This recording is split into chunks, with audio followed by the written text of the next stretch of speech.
Halo teman-teman. Salah satu alasannya, membantu AS berdiri di posisi negara adidaya No, karena memiliki banyak sekutu, negara yang siap membantu secara militer, jika AS diserang dan sebaliknya. Itu juga alasannya, negara adidaya ekonomi Cina memiliki sekutu militer yang sangat sedikit, tidak cukup umur untuk dibandingkan. Jadi siapa sekutu Amerika Serikat? Mengapa mereka memiliki begitu banyak sekutu? Pada tahun 1775, Amerika Serikat merevolusi penggulingan Inggris Raya. Mereka mendirikan aliansi pertama mereka dengan Prancis, pesaing kolonial Inggris Raya. Namun, setelah kemenangan Amerika pada tahun 1783, aliansi tersebut berakhir. Untuk tujuan awal di antara mereka, hanya untuk memenangkan Inggris Raya. Saat permainan berakhir, aliansi berakhir. Setelah penyatuan Amerika Serikat, mereka menjadi negara yang besar dan kuat, dilindungi oleh Lautan Atlantik dan Pasifik.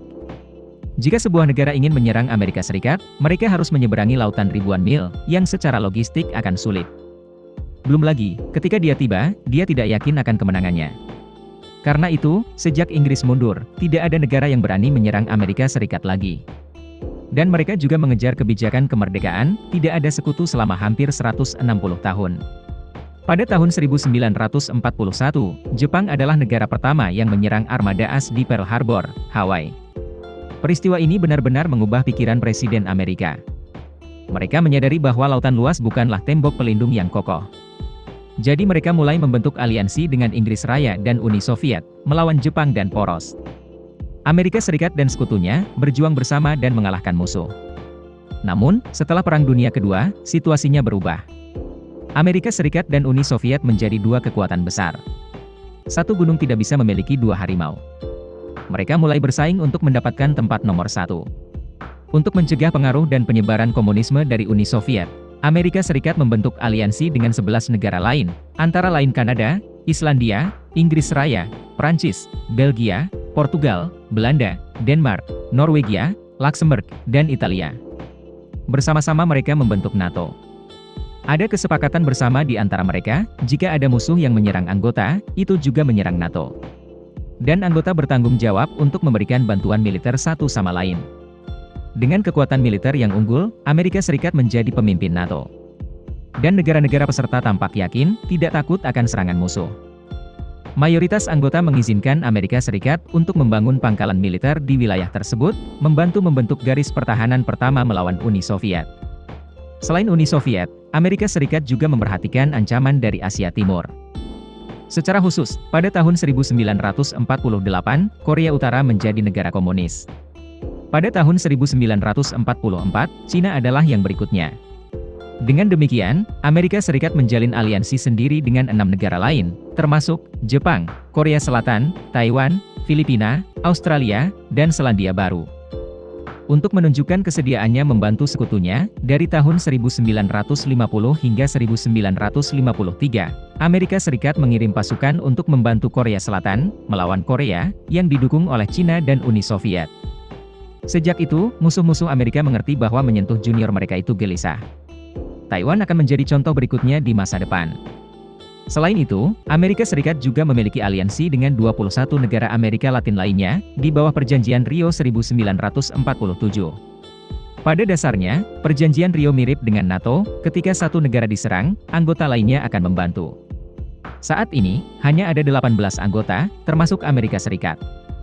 Pada 1960-an, Amerika memiliki pagar pertahanan di sekitar rumah. Jika Uni Soviet menyerang, itu akan seperti melukai diri sendiri. Untuk menguji apakah sekutu Amerika akan membantu mereka, Uni Soviet menggunakan kota Berlin di Jerman sebagai ujian. Kota ini telah dikendalikan oleh Uni Soviet di timur dan Inggris, Prancis, dan Amerika Serikat di barat, sejak Perang Dunia Kedua.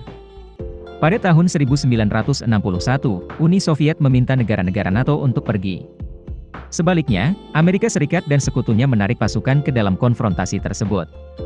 Sebagai tanggapan, Uni Soviet membangun tembok di seberang kota untuk memisahkan dan tertinggal. Melalui tes tersebut, Uni Soviet percaya bahwa sekutu Amerika siap membantu mereka. Jadi Uni Soviet sendiri khawatir. Pada tahun 1962, mereka membangun pangkalan pertahanan rudal nuklir di Kuba, sebagai tanggapan atas penyebaran sistem rudal AS di Inggris, Italia dan Turki, 3 negara NATO. Peristiwa ini dikenal sebagai krisis rudal Kuba.